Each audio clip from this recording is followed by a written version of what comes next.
Sodium citrate for PT vials, PT और APTT. इसमें हमारे पास जो है वर्किंग एक्सपीरियंस ऑलमोस्ट हमारे पास सेम होते हैं। इसमें भी कैल्शियम आयन के साथ जो है वो बाइंड कर रहा होता है और फिर हमारे पास जो है ग्लूटिनेशन नहीं होती, या हमारे पास कोगुलेशन जो एक्टिविटी है वो कैस्केड नहीं बनता, वो हमारे पास नहीं परफॉर्म होती। और इसमें जो है एक चीज़ इसमें हमने फिर जो है ध्यान में रखनी है, जैसे कि हमने ग्लूकोज की ट्यूब में ध्यान में रखी थी कि इसमें जो है हमारे पास जो ब्लड ड्रॉ है वो हमने प्रॉपर करना है, और एक जो हमारे पास रिकमेंडेशन दी हुई है वहां तक हमने ब्लड ड्रॉ करना है, और फिर इसे जो है प्रॉपरली मिक्स करना है। और इसमें जो हमारा जो मेन डिफरेंस होता है इसका और हमारे पास जो सोडियम साइट्रेट हमारे पास ESR का है, उसके लिए बेसिकली हमारे पास ये जो सोडियम साइट्रेट होता है ये हमारे पास रिटेन कर रहा होता है किस चीज़ के लिए, हमारे पास पीटी एपीटीटी जो हमारे पास ग्लूटिनेशन के टेस्ट हैं उनके लिए, और जो बल्कि जबकि हमारा जो ESR का सोडियम साइट्रेट होता है वो हमारे पास जो है वो रिटेन कर रहा होता है हमारे RBCs को हमारे वो रिटेन करता है, जबकि ये जो है हमारे पास ये रिटेन करता है इंटीग्रिटी ऑफ कोगुलेशन फैक्टर जो है जो जिसको हमने आगे मेजर करना होता है। ये हमारे पास पीटी और एपीटीटी के लिए वाइल है। इसमें समटाइम जो है इसमें एक और प्रॉब्लम भी आ सकती है कि एक चीज़ ज़हन में रखिएगा कि हमारे पास पीटी और एपीटीटी की फाइल जो हैं इनमें और हमारे पास EDT है या ग्लूकोज है, एट सम टाइम हमारे पास ये जो फाइल्स हैं इनकी एक्सपायरी डेट ऊपर हो चुकी है, या at some time for some companies जो है ये इसका जो है अगर हम प्रॉपरली और अच्छी तरह से मिक्स ना करें तो फिर ये जो है क्लॉट हो सकता है, और पीटी एपीटीटी अगर क्लॉट सैंपल है या हमारे पास EDT क्लॉट है तो परफॉर्म ही नहीं हो सकता। तो इसके लिए आपने हमेशा अच्छी तरह से मिक्स जरूर कर लेना है सैंपल को। उसके बाद हम आगे चलते हैं, हमारे पास है लाइट ग्रीन टॉप में हमारे पास जो एडिटिव होता है वो लिथियम हेपराइन होता है। इसमें भी हमारे जो लिथियम हेपराइन है ये बेसिकली एंटी थ्रोम्बन 3 जो है उसमें उसको न्यूट्रल करता है एंटीकोगुलेंट प्रोटीन को, और फिर ये इनहिबिट कर देता है हमारे पास क्लॉटिंग फैक्टर को। लिथियम हेपराइन बेसिकली जो वर्क करता है ये जो है बाइंड कर देता है एंटी थ्रोम्बिन 3 जो फैक्टर है उसके साथ, और फिर जो है ये अपना इनहिबिटरी फैक्टर इफेक्ट शो कराता है, और जो हमारे पास ब्लड है उसको क्लॉट नहीं होने देता।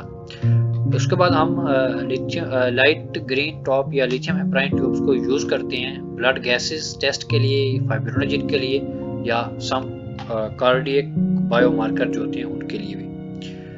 ये हमारे पास लिथियम हेपराइन की ट्यूब है, आप इसे देख सकते हैं। उसके बाद हमारे पास जो है ब्लड कल्चर का सैंपल हमने कैसे लेना है, और ब्लड कल्चर की वाइल्स में हमारे पास कौन कौन से एडिटिव्स होते हैं। बेसिकली हमारे पास जो ब्लड कल्चर का सैंपल हम ले रहे होते हैं इसमें हमारे पास दो, एक एरोबिक सैंपल होते हैं, एक हमारे पास एनारोबिक सैंपल होता है, और इसमें हमारे पास दोनों में जो है वो हमारा लिक्विड ब्रॉथ जो है वो मौजूद होता है, जो कि न्यूट्रिएंट रिच सॉल्यूशन होता है, जो कि हमारा जो बैक्टीरिया या जो भी उसमें फंगस वगैरह है वो उसको सपोर्ट करता है। इसके अलावा हमारे पास इसके साथ जो एडिटिव होते हैं वो हमारा SPS होता है, सोडियम पॉली एंथोल सल्फोनेट, और रेजेंस और चारकोल भी इसमें मौजूद होता है।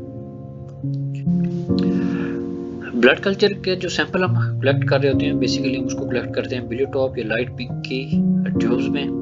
इसमें हमारे पास 3-4 चीज़ें मौजूद होती हैं। एक लिक्विड ब्रॉथ होता है जो कि हमारे पास न्यूट्रिएंट रिच सॉल्यूशन है, जो कि बैक्टीरिया की ग्रोथ को सपोर्ट कर रहा होता है। उसके बाद उसमें हमारे पास जो दूसरे एडिटिव्स होते हैं उसमें हमारे पास SPS होता है, रेजिन्स होता है, और हमारे पास चारकोल होता है। बेसिकली जो हमारे पास SPS जो हमारे पास एडिटिव है ये न्यूट्रलाइज कर रहा होता है हमारे पास एंटीबायोटिक्स के इफेक्ट को, ताकि हमारा जो है वो जो हमारा बैक्टीरिया है उसके ग्रोथ को इनहिबिट ना कर सके। उसके बाद जो दूसरे नंबर पे हमारे पास एडिटिव है वो रेजिन्स है। ये बेसिकली हमारे पास जो ब्लड में मौजूद एंटी माइक्रोबियल एजेंट्स होते हैं उनको जो है ये इनहिबिट करता है और उनकी एक्टिविटी को इनहिबिट करता है। उसके बाद हमारे पास जो है तीसरे नंबर पर चारकोल है। चारकोल भी बेसिकली हमारे पास जो है वो ऑब्जर्व कर रहा होता है कुछ टॉक्सिक सब्सटेंसेस जो हैं उनको जो है हमारे पास ये चारकोल ऑब्जर्व कर रहा होता है। उसके बाद जो है हम आगे की तरफ मूव करते हैं। हमारे पास है blood culture tube for anaerobic. Anaerobic के लिए जो है हमारे पास जो ब्लड कल्चर की ट्यूब है वो थोड़ी सी डिफरेंट होती है। उसमें हमारे पास इनके अलावा जो है थायोग्लाइकोलेट होता है। थायोग्लाइकोलेट बेसिकली हमारे पास जो है रिड्यूसिंग एजेंट है, और ये जो है ना हमारे पास एनारोबिक इन्वायरमेंट पैदा करता है उस पे हमारे पास जो हम ट्यूब यूज कर रहे हैं उसमें। और जो कि एनारोब बैक्टीरिया के ग्रोथ के लिए हमारे पास एक प्रॉपर क्या है, एक हमारे पास प्रॉपर एनवायरनमेंट हो सकता है। उसके अलावा हम जो है इसमें भी एसपीएस यूज कर रहे होते हैं। एसपीएस का यहाँ पे भी वही काम है कि ये हमारे पास क्या होता है कि जो न्यूट्रलाइज करता है सर्टेन एंटीबायोटिक्स के इफेक्ट को। उसके बाद हम नेक्स्ट मूव करते हैं। हमारे पास ये इस तरह की जो है वो ब्लड सीएस के लिए ट्यूब्स आती हैं। तो इसमें आप बॉटम पे देख सकते हैं कि हमारे पास ये लिक्विड ब्रॉथ मौजूद है।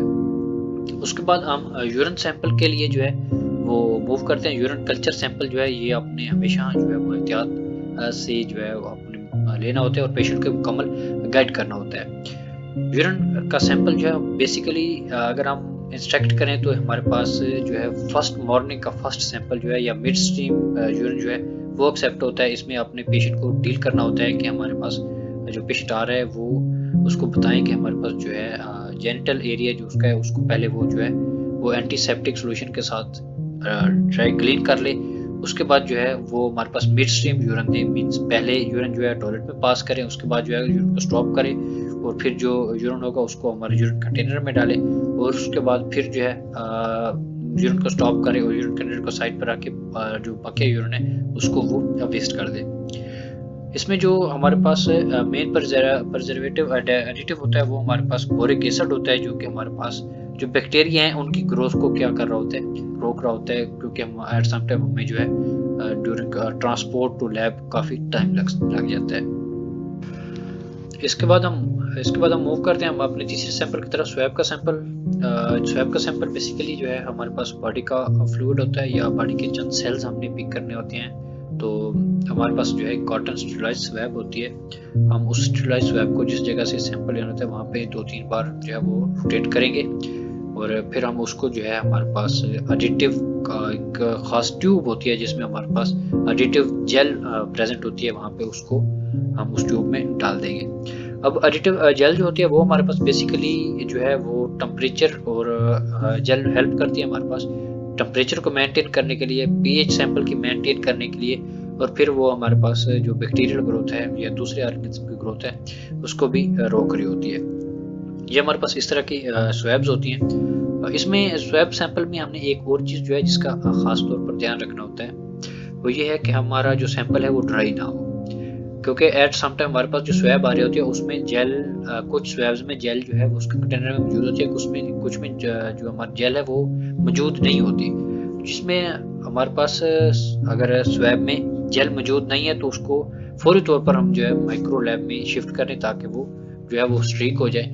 अगर स्वैब मौजूद नहीं है और अगर आपके पास कोई सैंपल आ रहा है तो आप उसको ट्रांसपोर्ट करने में टाइम लग सकता है, तो आप वो सैंपल एक्सेप्ट नहीं करेंगे क्योंकि आपका सैंपल लैब तक पहुंचने से पहले ही ड्राई हो जाएगा और ड्राई हो सकता है। और इसके अलावा आपने एक चीज़ और ध्यान में रखनी है कि जैसे आपने सैंपल लेना है तो आपने उसको फ़ौरन ही जेल वाइल में जो है वो डाल देना है या हमारे पास जो कंटेनर है उसमें डाल देना है। अदरवाइज अगर आप उसे जो है बाहर जो है ड्राई एयर में रख देंगे तो आपके पास सैंपल जो है वो ड्राई हो सकता है। ये था आज तक के लिए।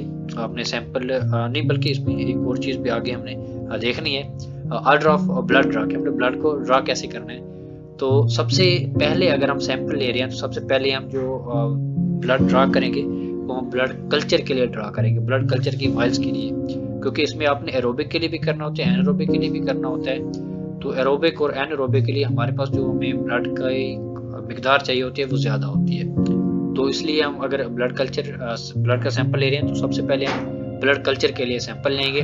उसके बाद फिर हम सैंपल लेंगे एग्लूटिनेशन ट्यूब के लिए, जिसे हम सोडियम साइट्रेट ट्यूब भी कहते थे, या फिर आप इसे जो है पीटी या एपीजीटी ट्यूब के नाम से भी जो है वो याद रख सकते हैं। उसके बाद तीसरे नंबर पर हम फिर सैंपल लेंगे लिथियम हेपराइन का लाइट ग्रीन टॉप जो है वो जो हम यूज़ कर रहे थे कार्डियक मार्कर के लिए या फाइब्रोनोजिन के लिए।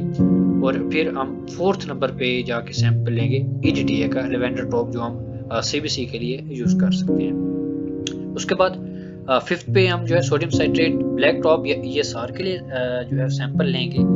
और 6 के लिए हम फिर सैंपल लेंगे सोडियम फ्लोराइड जो हम ग्लूकोज के लिए यूज़ करते हैं। उसके बाद जो हमारे पास लास्ट में है 7th नंबर पे जो मैंने एक ऑर्डर ड्रॉ किया है, उसमें फिर हम जेल सेपरेटर के लिए सैंपल लेंगे जो हमारे पास येलो या गोल्ड टॉप का हो, क्योंकि इसमें अगर हमारे पास सैंपल कम भी हो जेल सेपरेटर में तो वो फिर जो है चल सकता है, लेकिन आपका जो अग्लूटिनेशन के है या ब्लड कल्चर के लिए इसमें आपको, क्योंकि आपको खास जो है ब्लड टू ब्रॉथ रेशियो को मेंटेन करना होता है अपने सैंपल के लिए, तो इसको जो है आप कम सैंपल नहीं ले सकते। एट सेम अग्लूटिनेशन के लिए भी जो है आपको सेम यही तरीका होता है।